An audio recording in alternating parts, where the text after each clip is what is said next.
Bonjour à tous, j'espère que vous allez bien. Je suis ravie de vous retrouver pour cette nouvelle vidéo. Alors cette vidéo sera décomposée en 3 parties. En 1, nous allons discuter de l'Assemblée Générale. En 2, de la prochaine conférence. Et en 3, nous allons revoir ensemble la question qui est la plus demandée en ce moment, qui concerne les diagnostics immobiliers. C'est parti. Concernant l'Assemblée Générale, donc dans le mail, vous avez un lien qui vous emmène sur notre site internet sur lequel vous pourrez consulter directement le PV de l'Assemblée Générale. La prochaine conférence aura lieu le jeudi 3 novembre à partir de 18 h en nos locaux. Comme la dernière fois, il y aura 35 places et ce sera sur réservation. Le thème abordé sera l'étude patrimoniale et les investissements en SCPI. On a pu remarquer au fur et à mesure des conférences que parfois il peut y avoir une frustration du fait de ne pas avoir pu échanger suffisamment avec les interlocuteurs. Donc là on va faire un effort et on va faire en sorte que vous puissiez poser le maximum de questions aux intervenants. Dans cette troisième partie, nous allons voir ensemble la question qui m'est le plus souvent demandée en ce moment. Quels sont les diagnostics immobiliers obligatoires à fournir aux locataires entrants ?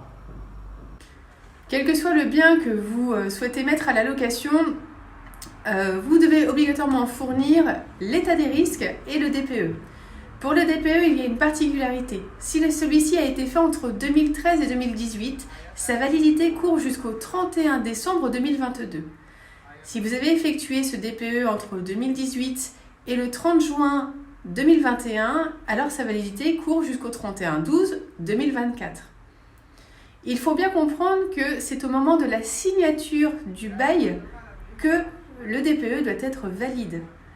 S'il vient à ne plus être valide en cours de bail, ça n'est pas grave, vous n'avez pas à le refaire. Vous le ferez uniquement au moment du changement de locataire.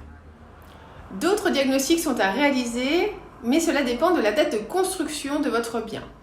Pour les biens construits avant 1949, vous avez le diagnostic au plomb à réaliser. Ce diagnostic est valable 6 ans et il sera illimité, la validité sera illimitée en cas de résultat négatif.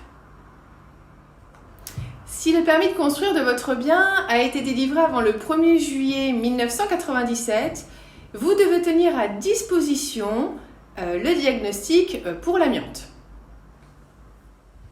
Enfin, vous devez fournir les diagnostics pour l'installation électrique intérieure et pour l'installation du gaz intérieur pour des équipements dont l'installation a été faite il y a plus de 15 ans. Et en général, vous me rajoutez, et alors la surface habitable.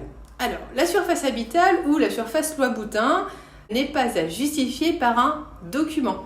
Elle doit être mentionnée dans le bail, mais vous n'avez pas de justificatif à fournir. Alors on est bien d'accord, ça constitue le dossier technique à fournir au locataire. En plus, sont à fournir la notice d'information à destination du locataire, son exemplaire de bail, l'état des lieux, également l'inventaire dans le cadre d'un meublé, mais aussi le règlement intérieur si le bien est situé bien évidemment en copropriété. Voilà, c'est tout pour aujourd'hui. J'espère que vous aurez appris des informations qui vous sont utiles.